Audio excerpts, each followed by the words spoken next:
Hello and welcome back to the Sound Mind Society podcast. I am your host, model, actress, wellness coach, Hailey Kenyon, and I'm so excited to be back for season 2. Today we are talking about feminine and embodied wellness in the context of Mental Health Month. What? Break it down. Okay, May is Mental Health Month, Mental Health Awareness Month, Mental Health Support Month, and I really, for years, have always wanted to do something during Mental Health Month. And I've done a couple things within my community, but this is really important to me to film this episode and just create space for those of you who are dealing with mental health issues, who have faced mental health struggles, and just give you some encouragement, give you a little bit of what I've walked through, give you a few resources that have helped me, and to just create space for you and make you feel seen. I had a pretty severe mental health crisis in 2019 and it rocked my world upside down. It's actually why Sound Mind Society exists, because in a time where I did not feel like I had a sound mind and I didn't know what was going on, God reminded me of the verse 2 Timothy 1:7, for God has not given us a spirit of fear, but power, love, and sound mind. And I really just anchored on to that verse and it helped me. And then I was like, oh my gosh, if I need this, how many more people in America are going cray cray? And they need this too. And then that was January of 2020. And then COVID happened that year. And so ever since then, I've been like holding on to Sound Mind Society, but I didn't know what it would be. And now as it like evolves and grows and I evolve and I grow, it's a huge passion of mine to bring awareness to mental health issues, specifically around trauma. I'm not a licensed therapist. I'm not a psychiatrist. I'm not diagnosing anybody, but my story is one that I think is happening more often than not. And so if I can talk about it, give you some resources and share with you how I'm able to be a functioning member of society after everything I went through, then I hope that it brings you comfort. And I am not going to share the whole story with you. It's very heavy, it's very dark. But in 2019, I had a mental health crisis that landed me in a psychiatric hospital for a little over a week. And from there, I was misdiagnosed.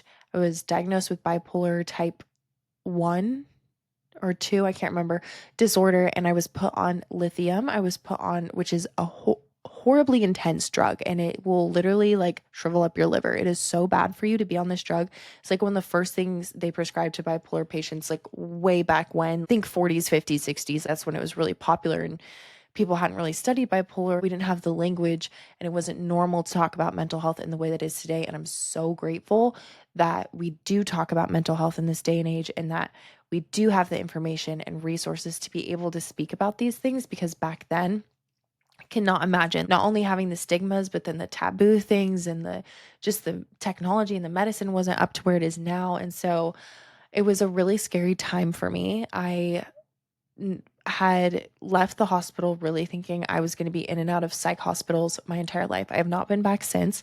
I've been completely off medication for years now, for about 3 or 4 years now. But honestly, if I like just went with the system and what was told to me, I probably would still be on medications today and not getting any healing, because my issue wasn't the fact that I have a chemical brain imbalance. It's the fact that I was traumatized chronically for a lot of years, and things just kind of culminated and compounded and never got resolved and healed. And I never really knew anything about emotional healing or spiritual healing. And I was raised Christian, so a lot of it was just like, okay, just pray it away. Or when you see things that are actually symptoms, like abusing alcohol or, sexual promiscuity or gossiping or fear or different things, that is just like spiritual warfare, you not being a good Christian, not that, hey, maybe you're traumatized and we need to actually look at healing. So I kind of had to go on that journey alone, because I knew when I was diagnosed with bipolar, I kind of believed it for a little bit. And then it's one of those things where you get new information and then you're like,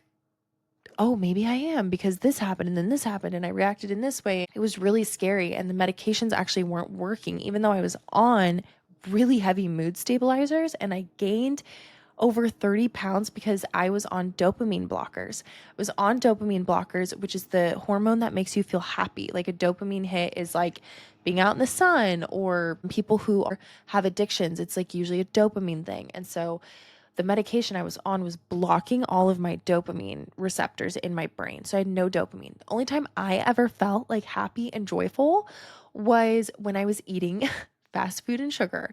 And because I had gone through all of that, I was in you know what, I'm just going to live my life. I'd been a college athlete.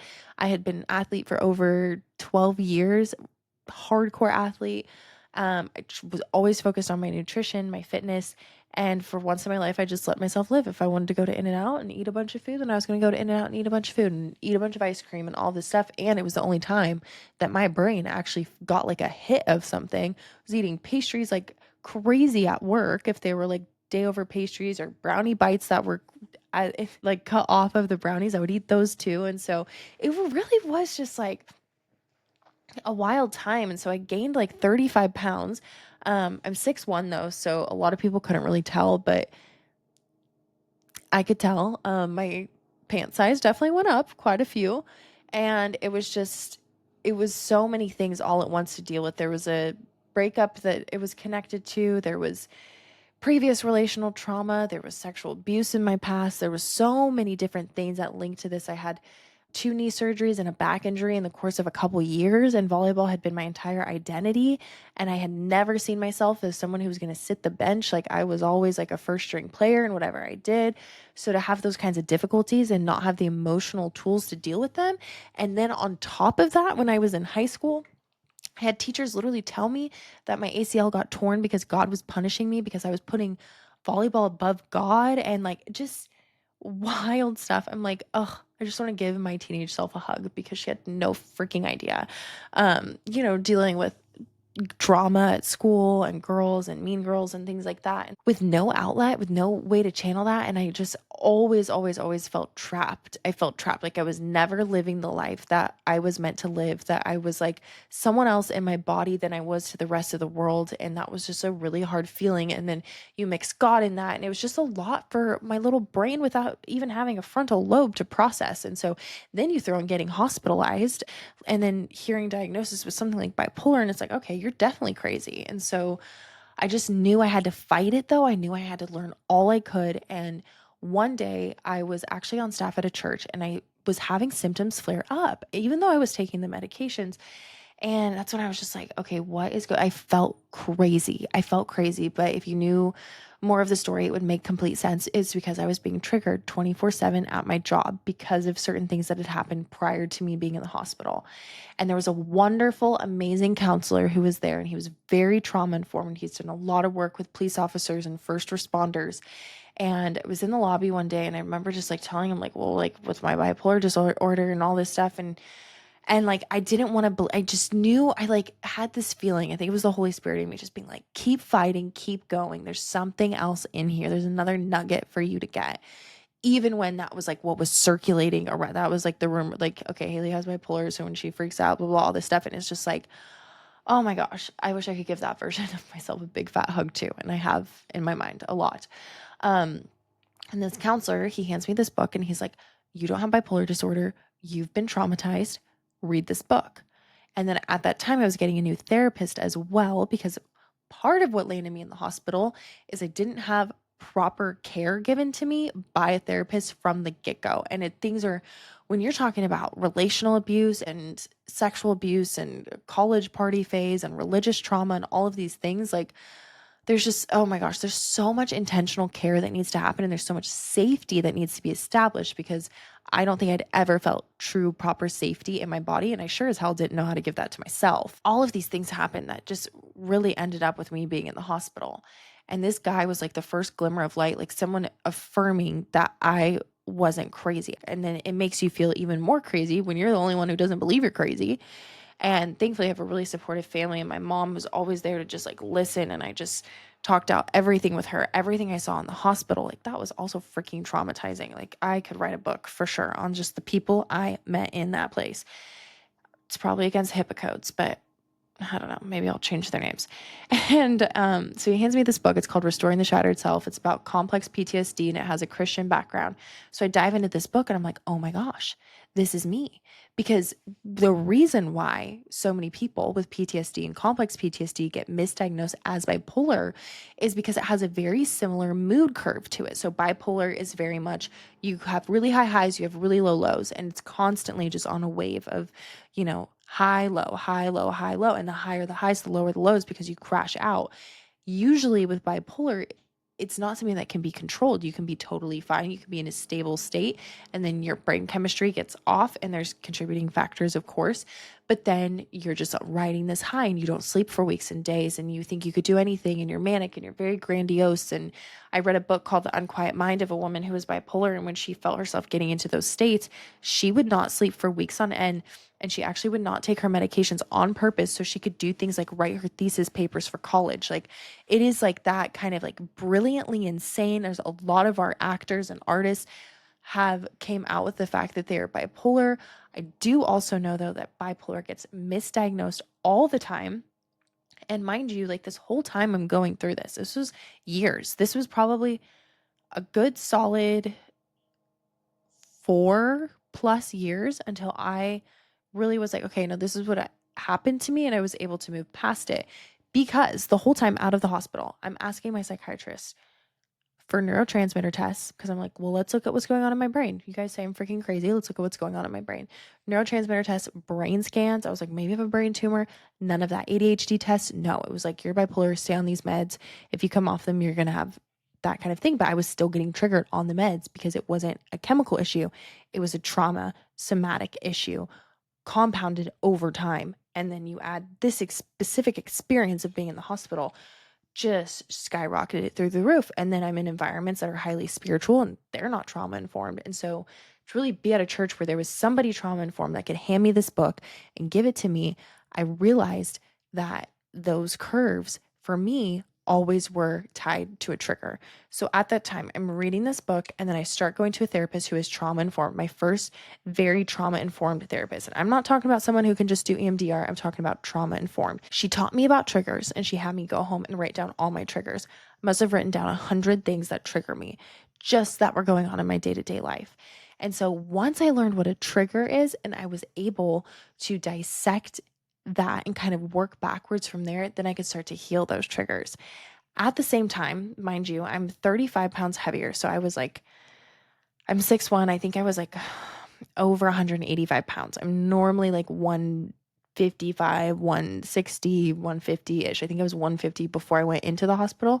I gained 35 pounds. So I'm also being told like, okay, you have to, like, you don't have any wiggle room. You have to exercise. You have to diet to keep yourself from not going crazy. It's like, those were the stakes that if you want to go crazy and live in a mental hospital the rest of your life, in and out, and live with your parents, this is what you have to do. But I just remember I remember very specifically being in my room, 35 pounds overweight, not knowing if I'm going to be labeled crazy for the rest of my life, not knowing if I'm just going to be treated like a member of the Champions Club at the church. I decided in that moment, like, I knew, and at this time I could literally cry right now thinking about it because of the sound mind verse I had been given as an anchor pretty shortly after the hospital. And I knew I wanted to help people as soon as this happened because I was like, I didn't go through all of this to not help people, to not make a difference. So as soon as I got out of the hospital in like September, October, that January, I jump into psych classes at my community college and I'm taking abnormal psych. Okay. Try taking abnormal psych when you've just gone through some of the craziest shit anyone has ever seen in a hospital. And then you are taking a class and I'm literally sitting in class like, maybe I am fucking crazy. Maybe I am. What I want to get to though is that I knew this happened to me for a reason. I knew the whole time that like Jesus was with me. And even after coming out of the hospital is one of those things where you're just like, God, where were you? Like literally, you let people think I was crazy. You let me stay in that hospital for a week. You let me see some certifiably insane things, in one of the worst mental health hospitals in California that was like low key, like a cross between a prison and a hospital. Awful. It was horrible. And I just knew Jesus was with me. Like I could literally like moments when I was in that hospital and I'm like sitting on the edge of the bed, like praying, like stealing the Bibles from the day room to just like connect with God. And like then later having the revelation that like Jesus was literally like with me, sitting in the middle of that with me, knowing the answer, knowing my heart, giving me a sound mind through all of that. I was like, okay, if you can love me and you died for me and you love me no matter what, then I can love me too. And that starts with my body. And that starts with being 35 pounds overweight and saying, I'm going to choose to be confident and love my body because you made me beautiful no matter what the number on the scale says. You made me tall. You made me to stand out. You didn't make me to fit in. So you must have a purpose in this, and I will respect the body that you gave me. And I didn't focus on trying to lose the weight and trying to stick to a regimented program. I played a lot of volleyball. I ate a lot of in and out with my brother, and really over time, like it took a couple of years, but I got back down to where I am now, and to now be in a place where I'm going to be teaching Pilates. And Pilates is something that changed my life because it gave space for my body to process emotions and trauma in a supported way that no other form of exercise I had ever done had done before. And I'd taken a little bit of Pilates classes before that, but the specific studio that I'm now getting certified through, the owner, Lexi, she just has such a rich understanding of the body, of the nervous system, of a holistic approach, and really just being able to be seen in that. Like she met me after my engagement broke off. So it was, years of compounded stuff, engagement, moving, finding out you're engaged to a con artist, going through all of this stuff. And there was a lot of deep trauma in that relationship and just a lot of safety things too that I didn't know if I was going to make it out alive. And so I will always think of that moment as like my wellness thing, because for years I had battled my body with injuries too. There's nothing worse than being an injured athlete when you are so used to being able to go and push your body to new limits, and you can, and you have the capability, but you have an injury like a torn ACL or surgery you're recovering from, or a back that goes out. And so for me, I'd spent so many years at odds with my body, frustrated. Why don't I look this way? Why can't I jump past this point of, being in surgery? Why am I so exhausted? And it was just so much that I had carried for so long. And it was like, knowing that God carried me through all of that, and then being at that point where it was like, okay, I'm going to love my body. I'm going to love it. I'm still going to wear a swimsuit. I'm not going to hide my body. I did hide it a little bit with a lot of oversized t-shirts for a few years. But it was a way that I could feel confident and comfortable in my body.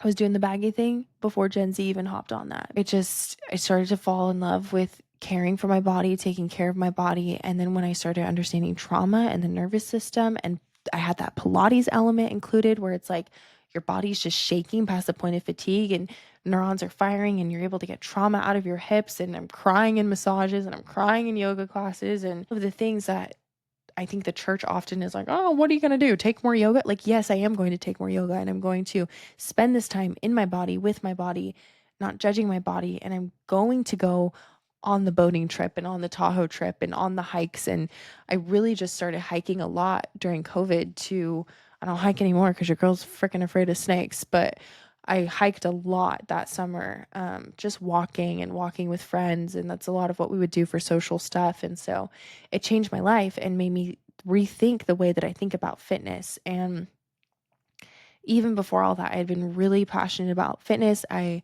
was on Instagram as Healthful Hailey. I was studying to be a dietitian. I was constantly posting recipes, taking food photos and all of that. But even in that, I didn't feel satisfied, and I knew there was more of an embodied whole way.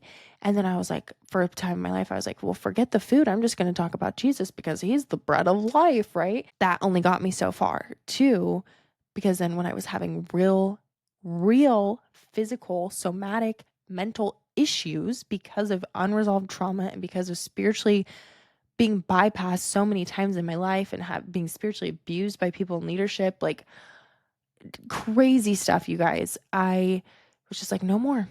There's something more here. And like the way that when I actually care for my body and I actually show up in my body and I show up as who God made me, and then I support my body and I take care of myself out of that, then that is worth more than anything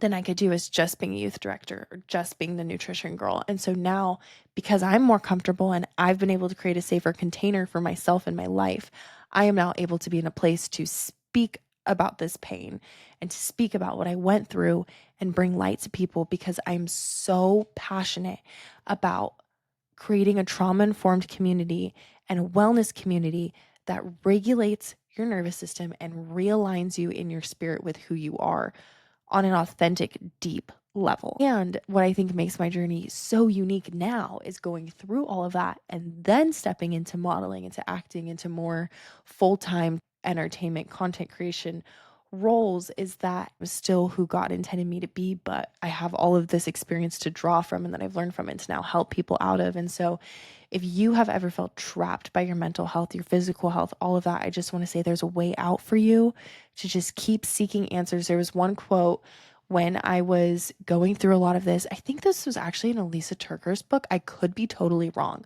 but the quote was from her counselor, Jim, I want to say, not Jim Crow. I can't remember his name, but the quote was that mental health is the relentless pursuit of reality, which is wild, right? Mental health is the relentless pursuit of reality. And I think a lot of times, like what bipolar disorder is, or what a lot of things end up being, is like being out of touch with reality. And I just found, like, looking back at everything, that the church was a space that caused me to be very out of touch with reality. So I had to answer the question, how do I live out a life of faith and be in touch with reality? And a lot of that was just I can be in touch with my reality, the way that I feel about things, the way I think about things, getting down to fact and truth and all of that. Because even in my engagement, hello, out of touch with reality, it was just such a whirlwind. And when it got down to like the logistics of things, my ex-fiance really well, we don't need to worry about that because God's going to provide, and all of this stuff that I think is just so used and abused in the church. That's also why I want to talk about everything in the church, because it's what a vulnerable place for people who have trauma, who are not receiving trauma-informed pastoral care, who are taught to live in almost a delusional spiritual state, in my opinion, and to not really get down to reality. So what you end up doing is you end up spiritually stunting people, emotionally stunting people, mentally stunting people. Then you shame things like yoga and working out a lot and fitness. And then there's donuts at every church event. I'm like, how are we setting people up to succeed in this environment? And I don't hate the church. I love the church. And I enjoy being a part of the church. I can't change all of the churches in America. I never will. I don't want to. But if I can just share my story and my experience, maybe you can feel like, oh, I'm not crazy. And yeah, that is true and that is happening. And then you can use your influence and your discernment to just create a different environment. Like maybe if you're in charge of the snacks for something, maybe let's not do donuts every single time at church. That's just my opinion. Dr. Amen would also back me up on that.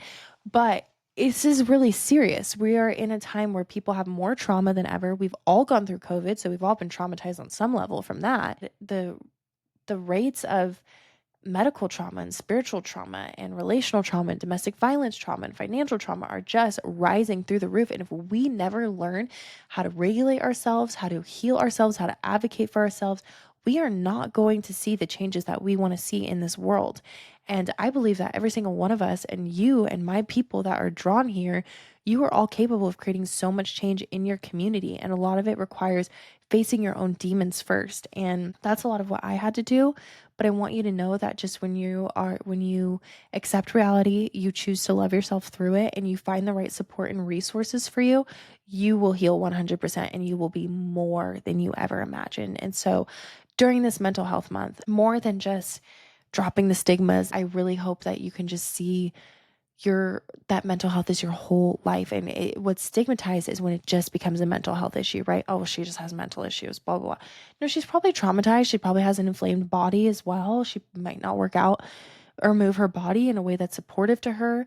And this leads to all kinds of things. We're talking eating disorders. We're talking staying in toxic romantic relationships. We're talking choosing a career field that, makes you mentally not okay. Like there's so much more to this. And I hope that not just in this month or this podcast episode, but through every episode, that you guys understand that It is so important to be trauma informed. It's so important to know how your nervous system works, and you're not denying God when you choose to go on that journey of supporting yourself and caring for yourself and setting boundaries and understanding what your values and your gifts are and really building a life around that.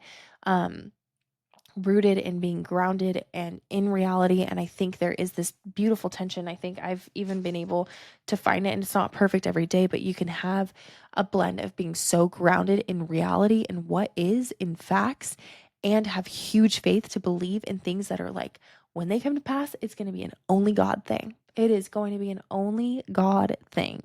And just looking at my life and being transparent with you guys, like, I've been through hell in my relationships. All of my relationships have been garbage cans. Like, they've just, I've not had like, I've had one, like, I've had a couple like not horrible relationships, but I've had a lot of just the kinds of guys I've dated and things like that just not being good. And so that is one of the areas of my life where I'm like, it has to be God. Like, when my man comes, and I'm not going to settle, like, it has to be God. And so there are other things too, even Sound Mind Society, all this stuff, the dreams that I have, like, it has to be God. And I will do my part of showing up for myself, my body, continuing to chase my dreams, stay grounded in reality, and also learn to accept and see and trust that the divine things are coming too. And so I hope that this conversation has opened your mind. Thank you for listening to all of my huge trauma dump and coming on this journey of an episode with me. If this is a topic you want to talk about and you want to hear about, it's a topic I want to talk about. So please feel free to send if this sparks anything about resources or people or organizations, whether you're in Solano County or beyond, or the Bay Area or California or wherever. I would love, love, love to keep having these conversations and just spread the word and the awareness out there. And that's why I'm doing things like the Triggers and Glimmers workshop, where we are going to look at your glimmers, how to kind of rewire some of your triggers, get you the support you need, and help you feel what it feels like to feel grounded in your body. And no, here's the thing, when we talk about reality and faith and being out of touch with reality, that like good feeling, that grounded feeling we get like at the end of a yoga class or like in a really good worship service, I think that's actually the posture we're supposed to be living out of more than when we live out of cortisol and stress and all of this stuff. And oh, that reminds me of something. I don't think I finished this thought in the episode, but those up and downs I was talking about that are present in bipolar disorder are present in complex trauma, PTSD, specifically complex trauma, because you have a trigger. It sends you into this hypervigilant state. There's cortisol, there's adrenaline. And then when those things tap out, when those hormones kind of go away, then you crash, then you're depressed, then your body's exhausted. And the thing with complex PTSD and with PTSD is the reaction you have to a trigger is not always proportionate to the actual danger. The perceived threat is stronger than the actual threat. That's why, you might have experienced something traumatic and just the smell of a certain room can trigger you. You're safe, you're fine.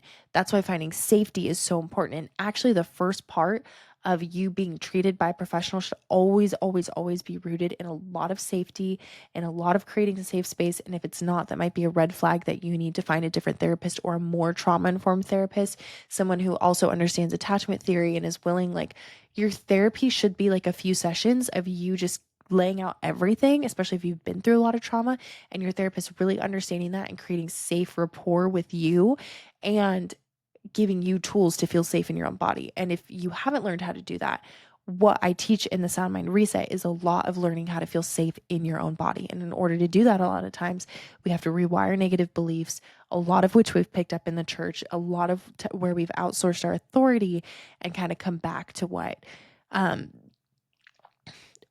brings us to being grounded and healed and whole. And in that grounded state, like, Jesus is living, if you're a believer, Jesus is living in you. So it's never about going to get something and striving for God. It's always about returning here, right? It's always about that gut feeling that is so often the Holy Spirit. It is about that inner knowing that is often God leading you, the still small voice, the whisper. You can't hear that when your nervous system is like freaked out all over the place. And there's just like years of trauma building up. We know trauma lives in the body, referencing the book, The Body Keeps the Score.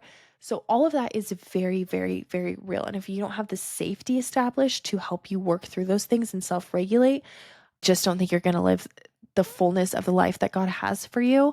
And I do think there are more churches out there than not, significantly more, not doing us a favor in the way that they teach and talk about things like trauma, mental health, um, physical health, everything like that. So that is my stance and my take on mental health, and it is very fluid as well. You need to know what is supportive for you in any given moment and to not feel like you have to fit into any kind of box, or whether that's a diagnosis, a religion, whatever. Like, you are the one living your life. You're the one who knows how you feel. You're the one who knows how you think. And I think we can really repair that relationship with self, to not judge and to know that, like, God sees you. He loves you. Jesus sees you. He loves you. Just like Jesus was with me in that hospital, and he revealed himself to be right by my side the entire time. And he's the reason I got through that time. He is with you. He sees you. He is not afraid of the thoughts in your head. You guys, mental health is not just about the thoughts that go through your head. If every single person had to share every single one of the 60,000 thoughts that went through their head every single day, we'd all be locked up. Okay? We'd all be locked up and cut off from this world, because you are going to have intrusive thoughts. You're going to have wild, outlandish anxiety thoughts. You're going to have hateful thoughts. And it's not necessarily about stopping those thoughts and being like, okay, well, I can't think that ever again. Because if the more you think about it, think about not think. It's like if I told you, think about anything but a big fat white elephant in the middle of your room right now. Don't think about the white elephant. Stop thinking about the white elephant. You're thinking of a white elephant in your room right now. But instead, what can I replace those thoughts with? So then forming a new neural pathway, and that becomes the reality from which I live. And just what I've seen in the mental health system, when you talk about misdiagnoses and over medication and improper medication and not moving your body, and then shaming everything under the sun in the church. I don't think there are churches out there, I will say this, like, that churches are intending to do this. I just see over and over again, this is the result of what they're doing. So if that's the continual fruit, we kind of have to backtrack and think about what's going on to make that happen. And it's not just that people are bitter and rude and offensive and shut off to the Holy Spirit. There's something bigger going on. So anyway, stick with me as I continue to uncover all of this and to talk about these things and to provide resources for you, because I really just want you this month, in Mental Health Month, and every other month and year of your life, to just not think you're going crazy all the time. You have one life to live. You have your specific set of dreams and gifts and skills that we need on this earth that you can bless people with. And I hope that listening to this and listening to my story encourages you to just love yourself where you're at. Decide right now that you're going to love yourself where you're at. Rely on the help of God and the guidance of Jesus to get you through whatever it is you're going through, and know that you're going to be okay. You just got to keep going. You just got to keep showing up, and you don't have to show up perfect. You can show up a mess, and you don't have to fix every area of your life to bring good things into your life. And we don't have to play into this imposter syndrome and the anxiety and the depression and all of these things. And a lot of it is probably your nervous system is just jacked up because we live in a culture and we live in a society that really just jacks up our nervous systems and then doesn't really ever bring us back down to regulation or teaches us how to do it. So many things I could rabbit trail into here, but I want to wrap this up. And so thank you so much for listening. Also, if you do need support, if you do need help, I want to tell you about NAMI, which is the National Alliance Against Mental Illness. And they have tons of resources, nami.org. You can go on their website. Also, just reach out if you have questions. I do have a mental health coach certification, so I am certified to help people walk through treatment and mental health things. Cannot diagnose, but I can inform you and let you know what different things, like a therapist or psychotherapist, or help you if you're on that journey of getting more help, plugging you in with what might be good for your body and your situation. So anyway, thank you so much for listening, you guys. I am so grateful that you're here, and I will talk to you very soon in the next episode of Sound Mind Society.